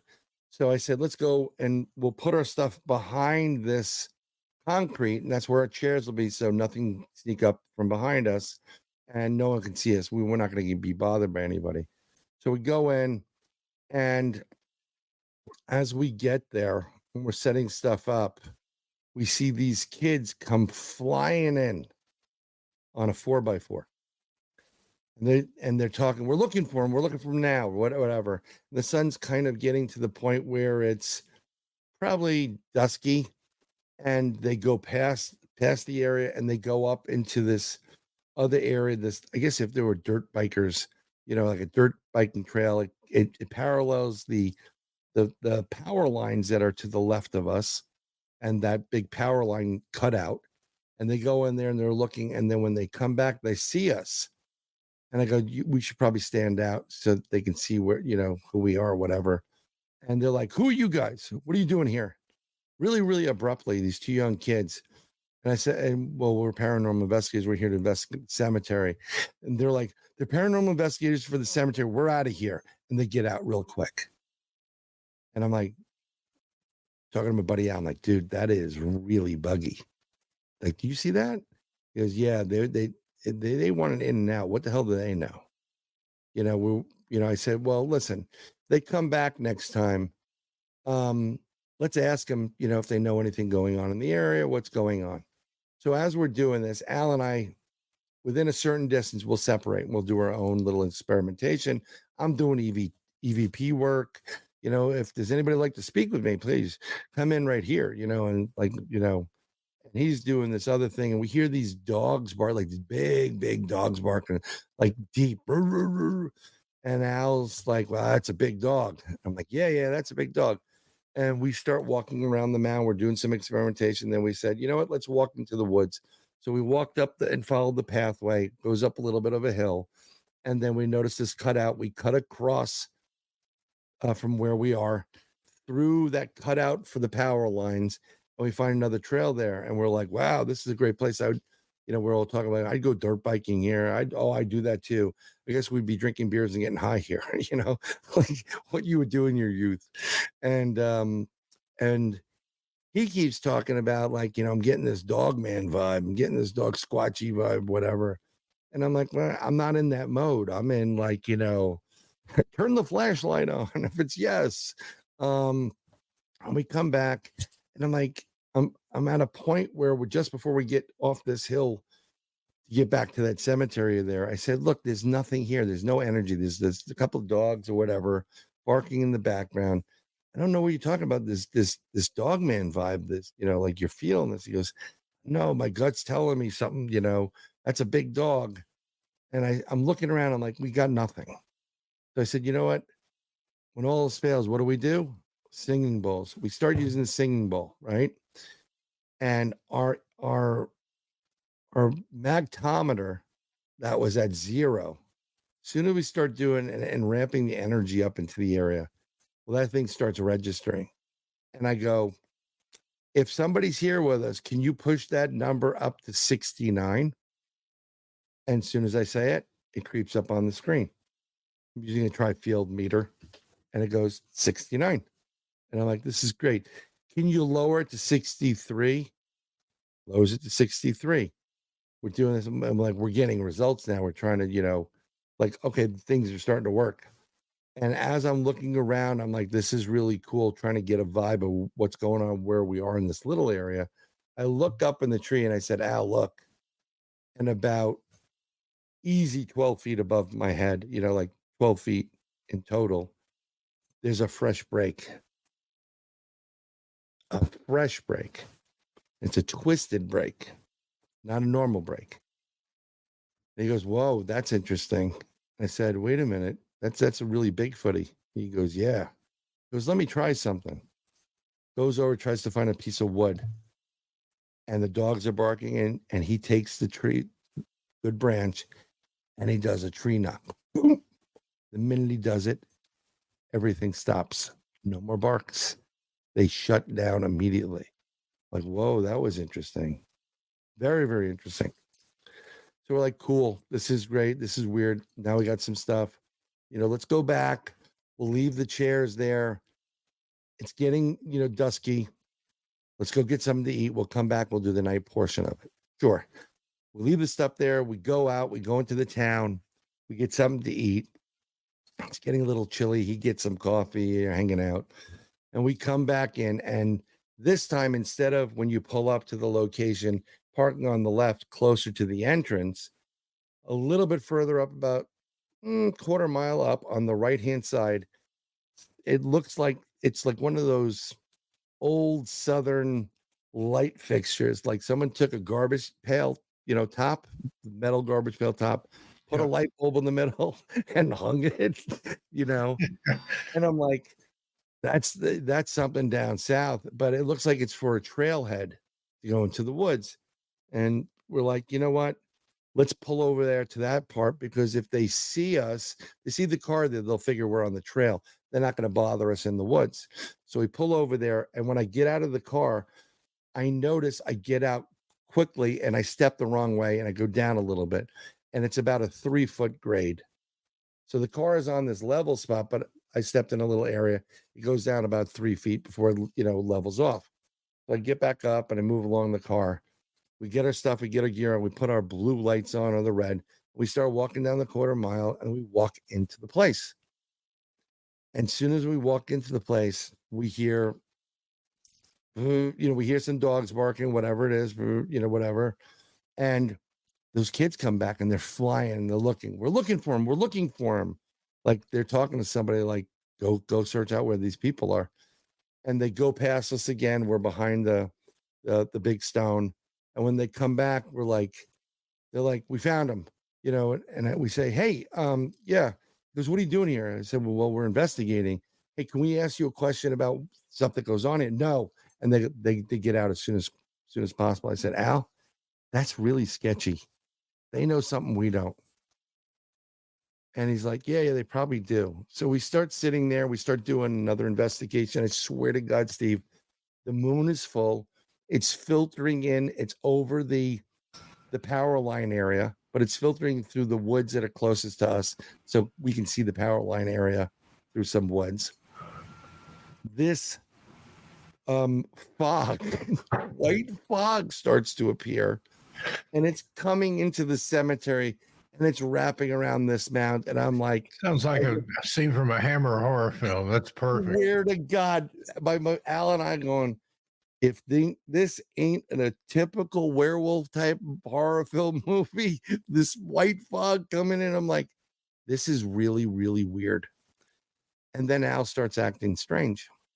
And he has this stupid look on his face. I'm like, you all right? It's like, yeah, I'm fine. Why? And I'm like, I don't know about that. And his camera starts malfunctioning. And he's like, it's a look. And and when you investigate with somebody for a long enough period of time, their tells. When they're nervous, when they're upset, when they're scared, when they're depressed, something's wrong, you know it. And you know it before you go into an investigation, because that's the difference between being safe and a problem for the other person. Like if you're going on a ghost hunting investigation and you had thoughts of suicide prior, just using an example, you do not go on a ghost hunting at all. Your shell, your karma, your aura is so pitted with holes that you're going to get an attachment. You're going to bring that crap home. Your life's going to be done. It's going to ruin you. So you stay away from that stuff.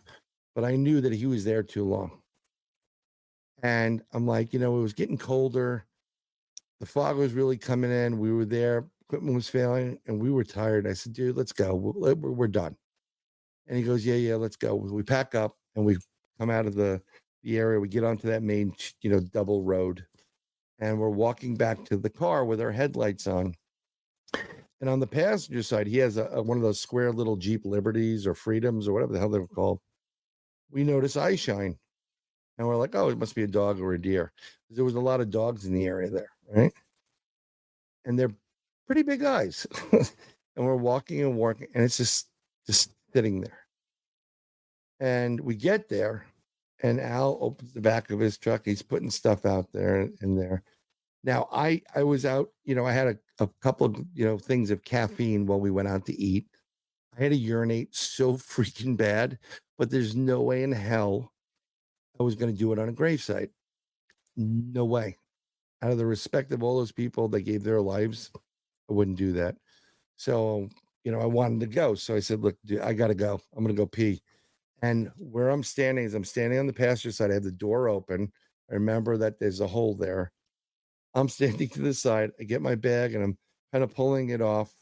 I put it in the car on the floor.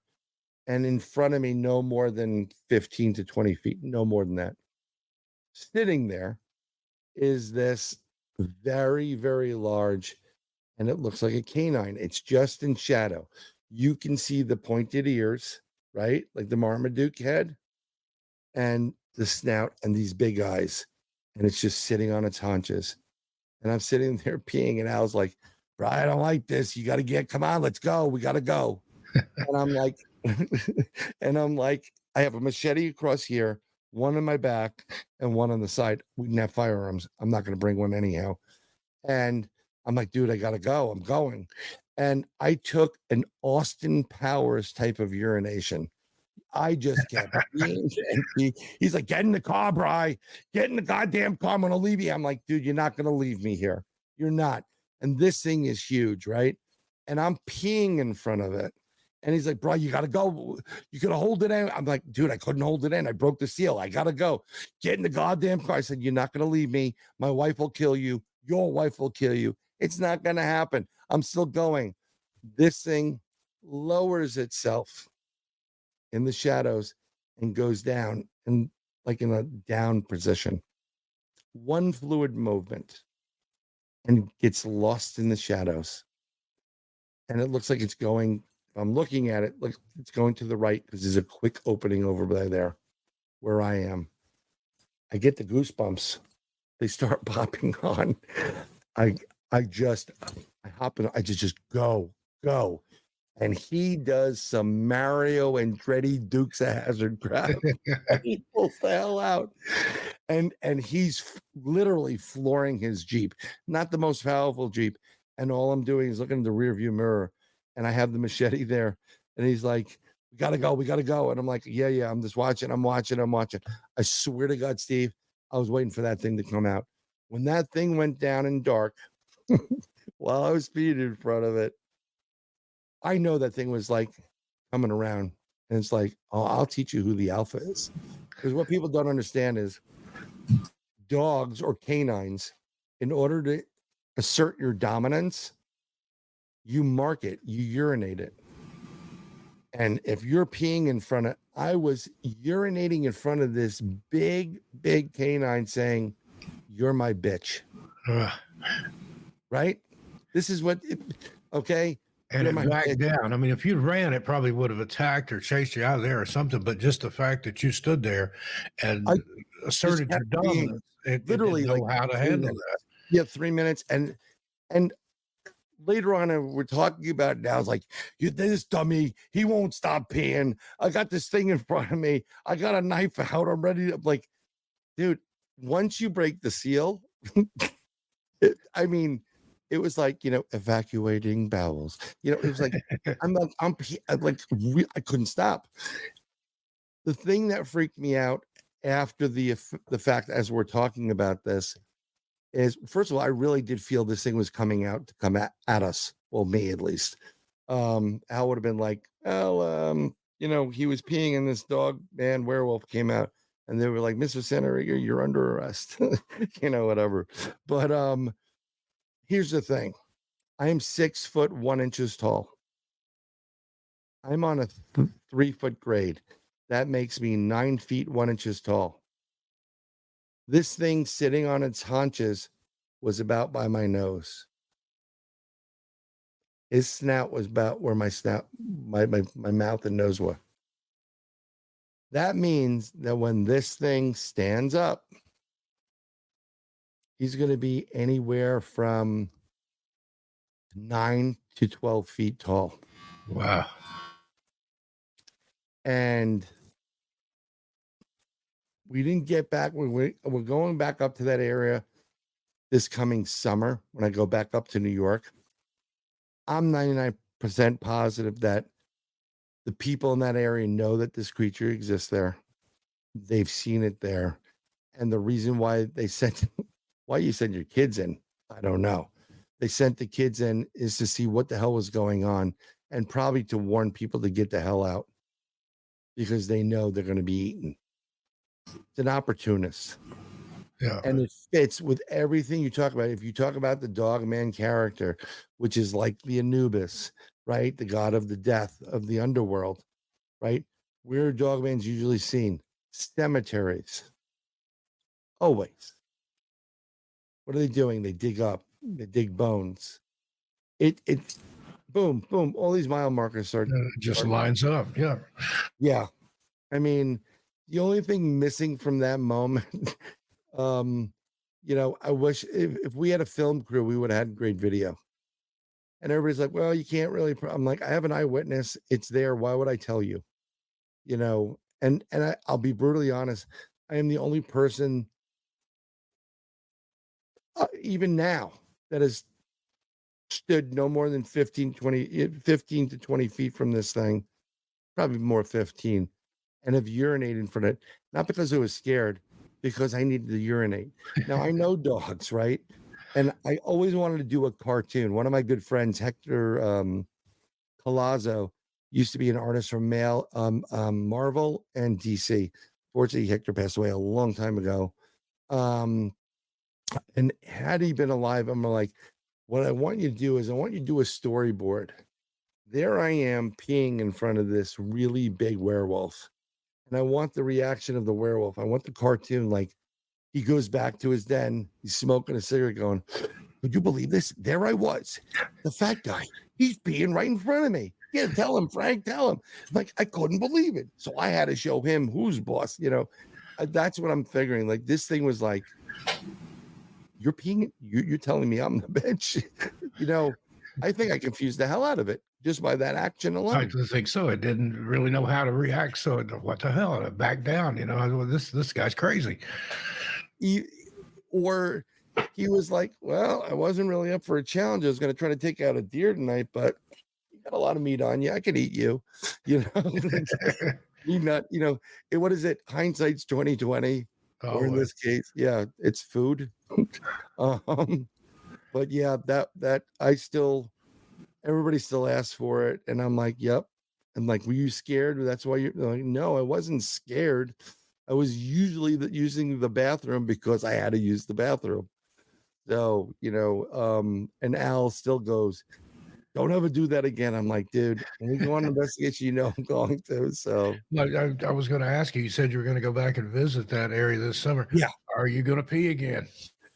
probably, I'll leave my track and my scent. I'm wondering, it's really weird. You've probably heard these stories too.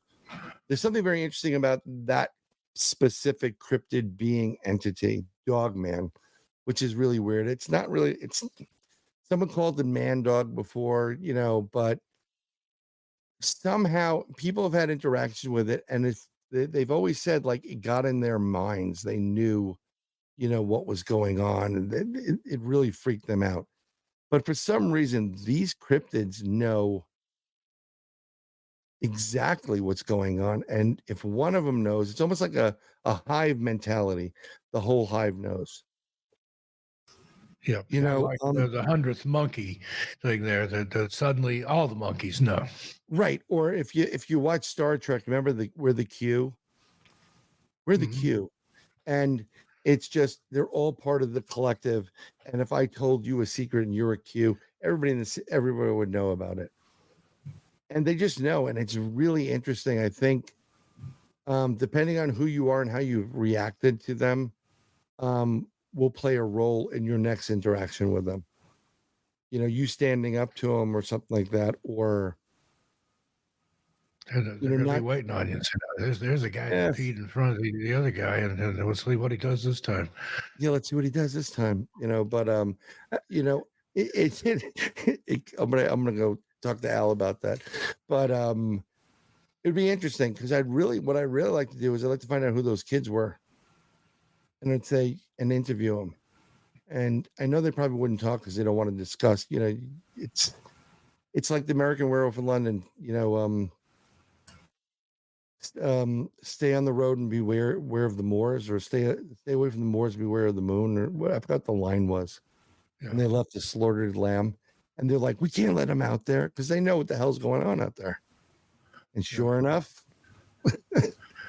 one of them gets Got him. taken. And I've done that before. I like to go to like old folks' homes and have readings out of my books because there'll usually be one or two people that'll hang around afterwards and say, "That reminded me. This happened to me when I was a boy, decades ago." And another place that I've found, if you want to know about an area, a little community or something, go to where the teenagers hang out. Go to the skateboard park. Go to, and ask them when you go places, if you're going to go parking with your girlfriend and you want someplace kind of scary, where do you go? Is there a legend there? I found out so much stuff, by the way. And somebody said, that's the creepy thing that a middle-aged man stepping out of the shadows at night at a skateboard park and said, "You ever seen anything weird around here? Like Yeah, besides you?" yeah, yeah. It's like, besides you, sir, yeah, the only thing you're missing is a shirt that says "free hugs." You Yeah. know, yeah, it's it. There was there's a gentleman I'm really good friends with. Actually, I'm going on a Bigfoot expedition like a week or two. in Florida. Class A sightings. I'm really looking forward to it. And this gentleman, um, he did a movie on Roswell 70 years after, and I watched it, and it was really genius because everything about Roswell is pretty much has been done. I don't care who you are. There's no real need to go back to Roswell. There's nothing there anyhow. Um, but what they did was they did the smartest move in the world. They interviewed the librarian Ah, because that lady knows a ton of stuff, and no one asked them anything. Like, and I'll give you an example. Like, it's really clever, and I don't do this to get over on people, but I talk. I always meet people. My wife's like, "Why are you talking to the homeless guy?" I'm like, "Well, he's a person, and if he snaps, he knows I was nice to him, so maybe he won't kill me, whatever." But everybody has their own story. Everybody has a life. Don't just judge the book by a cover. I work for the United Nations, IMF, World Bank, and I'm standing there, and the other people. It's right outside this one restroom. I think it's in the basement floor or whatever it was. And I came out. I'm hanging just right there, and there's a security guard, an older security guard, and he looks pretty stern. And I just out of my mouth, I'm like, you probably seen a ton of great things that happen here. And the guy goes, "Oh yeah, I have." And nobody, he wasn't the nicest guy. When you look at him, people wouldn't come up to him. No one's talked to the man. And the things he used to reveal, incredible. I told him, I said, when you retire from this position, write a book. The things that he told me, how they like when the Arab Israeli thing with the Palestinians, and they were coming there for the peace agreement, they literally had to redo both bathrooms and measure everything exactly the same. That's how crazy it was. I mean, the other stuff that he was talking about was insane what was going on. You always have to ask those kids or ask the old guy, like, hey, you been in here? What goes on at night? Like, where's the freaky stuff? Oh, that'll be down the street. They'll tell you, and then you write yeah, your like books. you said, everybody's got a story, and Yes. especially in these little communities, there's stuff that only they know there. That's their natural is everybody else is supernatural. And little pockets of story like the Crybaby Bridge or of a lady in white that walks after dark. I think every community down south's got a Crybaby Bridge. Yeah, I mean, I've seen something up in near the Bays. Was it Bayswater Triangle? What is it up Bridgewater. there? Bridgewater. Sorry, Bayswater was the company I worked for a long time ago, and I went to school. I went to University of Massachusetts in Amherst. There's giants up there. I didn't know about it at the time, but I would have been all over it. Um, but going through certain parts of Massachusetts, central Mass, and whatever, I've seen some things in some of these towns that were really bizarre at the time. Really, really bizarre. Like I've driven down some of these roads in the Berkshires, coming down Route 7 or what from Great Barrington or Pittsfield, and you see somebody walking on the side of the road at like 1 a.m. And sometimes it's a woman. And you're like, ooh, that's not safe. What the hell's going on here? You don't know if that's a real woman or you're seeing an apparition, right? Right. That's what makes your books great. Yeah. That's why you have to go buy more Steve Stockton books. Yeah, there you go. Well, Sir Brian, we're almost out of time here. This 2 hours has flown by, but I would love to have you back to continue this conversation Oh, my sometime soon. pleasure. And also, I have a YouTube channel called From Beyond, where Lee G from First Floor Audio and I talk about UFOs and things like that. Love to have you on there sometime as a guest. Anytime, my brother. I'm your Huckleberry. Much respect I to you appreciate that, Sir and Brian. much love and blessings to you and the missus. And I Thank you. appreciate you. I We're all appreciate you as family. well. So Just as we exit here, where can people find you if they want to get in touch with you? I'm working on BryanBowden.com, but if you want to contact me, please go into Facebook, and I'm Bryan M. Bowden, and go into Messenger and say, hey, I saw, I was listening to you with Steve Stockton, and I want to ask you this, or I think you're full of this, or what about this? And I'll answer it. I'm always open. And then once my bryanbowden.com comes up, I'll probably have a web address or a forum so people can contact me, and we'll Excellent. go from there. Well, Sir Bryan, thanks again. I appreciate you. You're a gentleman and a scholar and a Renaissance man. I'm going to go ahead and get us out of here. You've been listening to Everything Out There on the Clyde Lewis Ground Zero Radio Network. I'm Steve Stockton. I'll see you a little further on down the trail. Tell your animals I said hi. Good night, everybody.